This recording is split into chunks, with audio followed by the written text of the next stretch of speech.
This, ladies and gentlemen, is stage 0.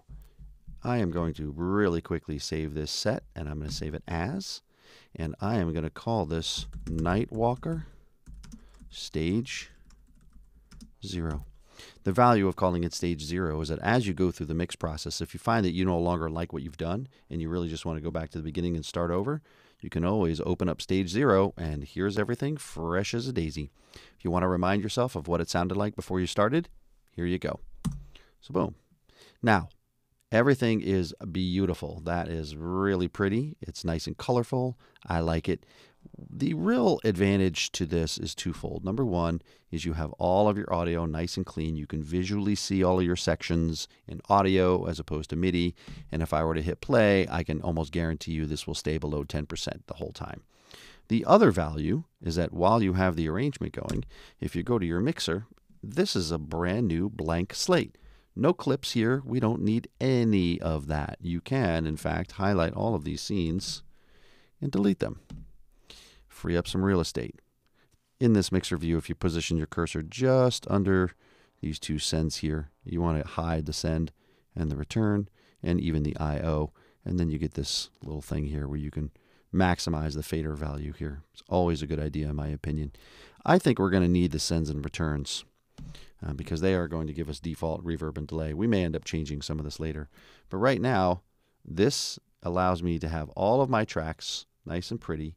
I can tighten up the faders, create a lot of screen real estate, and every fader is at 0 dB. All of my tracks are maximized, which means they are as loud as they can be. I obviously haven't finished naming this, so what is this audio 8? This is the Jarble. So bear with me. I'm going to pause for a moment and rename all of my tracks here. At this point, I have renamed everything, so it's nice and pretty. All of the names are here. All of the names are here. So I'm going to continue my process of gathering back as much screen real estate as I can possibly have, because I don't quite know what I'm going to do for sends and returns yet. Now, when it comes to mixing, you really want to go one step at a time. The first step is relative volume. And one thing, I'm going to hide the returns for now and the sends, just for now. And one of the best reasons why we do stage 0 is so that we can have the faders all at 0. When I hit play, this song is going to sound all a mess. And you might say, well, why on earth would you do that? And again, the idea is to allow you the opportunity to rethink things. I'm going to temporarily highlight everything and bring all of the faders down to nothing. So when I hit play, I actually hear nothing. Okay.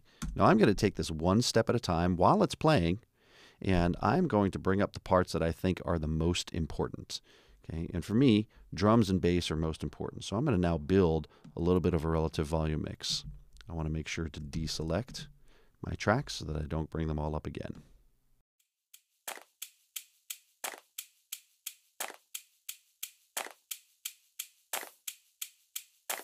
That's a pretty meaty shaker and hi-hat.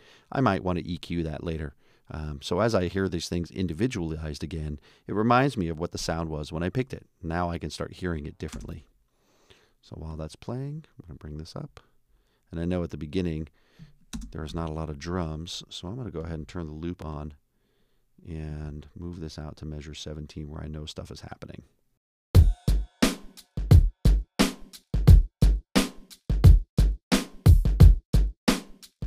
While I'm building the mix, I want to be paying attention to the master fader. I'm going to try and keep things between neg 6 and neg 12 for a minute and allow me some room to add things in later.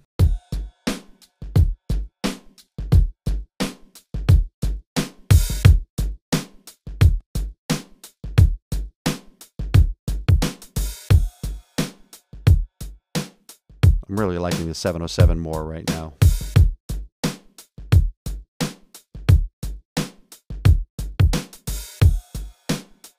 I'm obviously not using the 78 at that moment. Let's just double check that. Yep, not there. Let's move over here where the 78 is playing.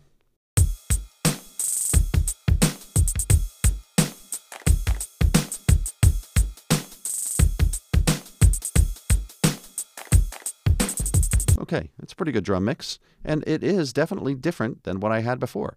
And that's, again, the value here, is that now that I'm in the mix, I can rethink it, go fresh, have a whole new perspective on what I'm doing, and maybe come up with something better.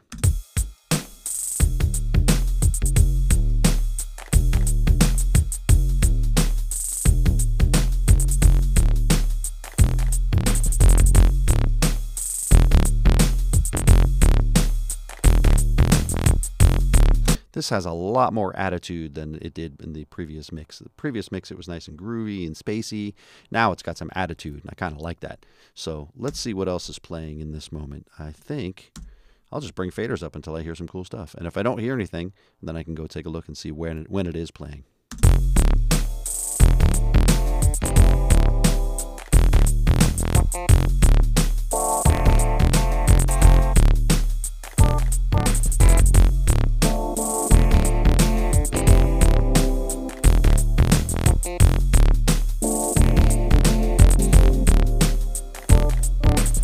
I'm noticing these two are a little chunky together, really thick and heavy sounding. I'm probably going to EQ these.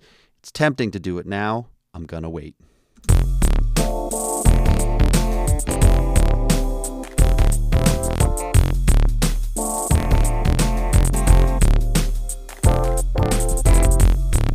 Okay, now I want more of this. You can see I'm really up towards the top, so I actually have to turn these down a little bit to make some room for this guy.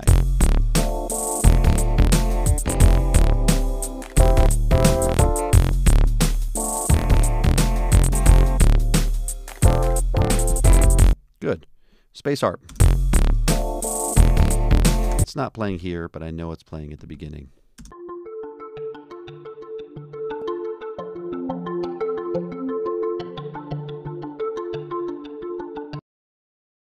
Since I know nobody else is playing, let's go back to our loop and see what's happening with the silk horns.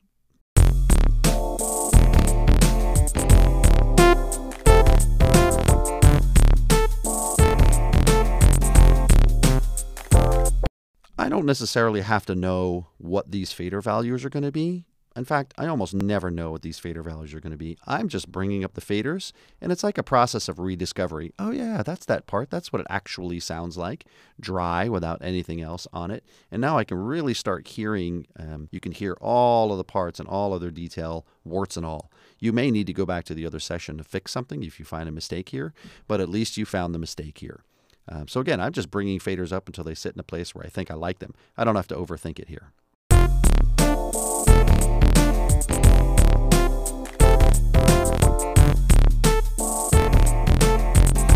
Cool. I don't think the 4 a.m. is playing here, but let's test. It is not. So I'm going to open up the 4 a.m. and say, oh, you're playing there. In fact, you're playing pretty loud here, but let's see what's going on here first.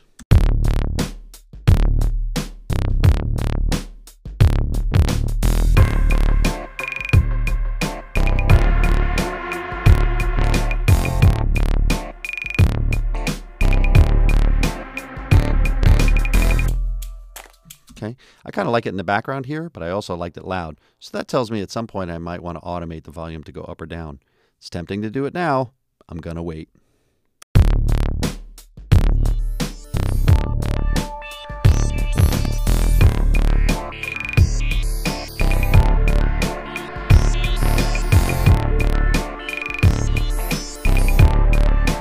You can see my master fader every once in a while is hitting red.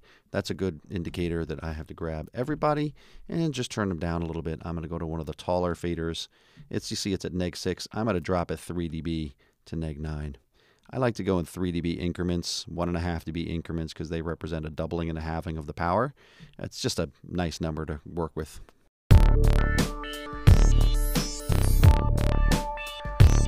The drums have lost a little intensity, so I'm going to put them back up a little bit. I want the overall mix lower, but I don't want to necessarily lower the power of the drums.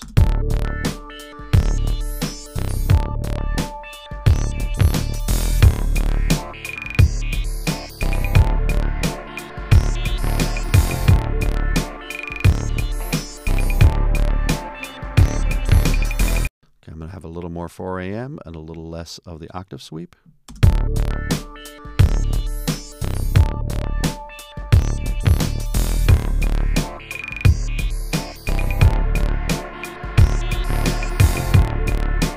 Whereas before, in the earlier song, or the earlier stages of the song during the arrangement, I was hearing this as kind of a spacey, groovy, hip-hoppy thing.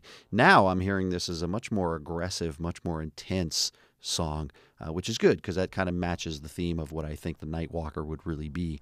So I got a couple more here, and then we're going to be ready for stage 2. Go over to the DLL, and it does not play here. Stop, thank you. Let's move over to here, and let's add it in.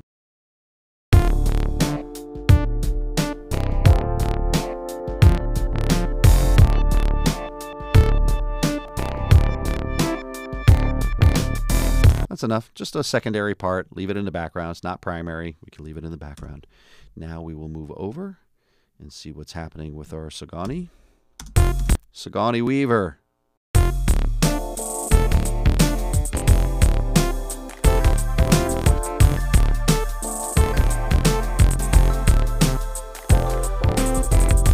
It's kind of melodic. I'm going to put it a little bit up in the foreground. And the kalimba, let's move over to here.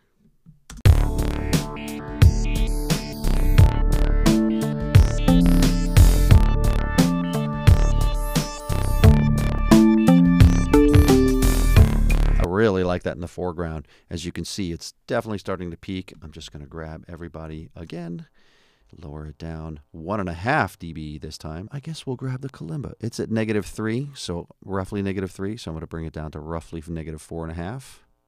Yeah, good enough. And now, let's listen.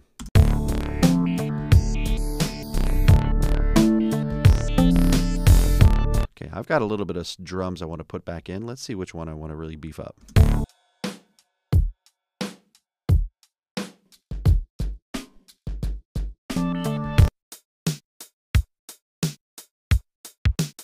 Now, they all have very deep, low-endy kick drums.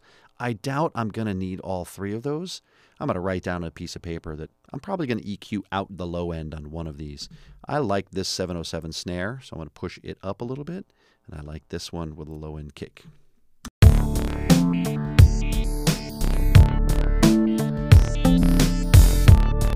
Okay, still clipping just a hair.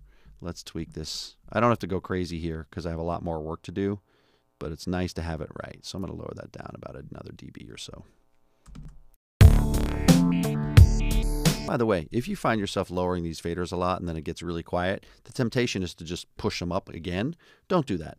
Raise your output volume so you can listen to everything nice and loud in your headphones, but you're not blasting the master fader. There's still not a lot of room here. There's only 2 dB above top, and I'm sure that by the time I'm done, this is going to be too much. So I am going to grab everybody. I kind of like it where it is, so I'm just going to grab it and lower it down. We went from 4.8. Let's go to 7.8. I'm going to turn my output up, and this should be a good place to move on to the next part, which is pan.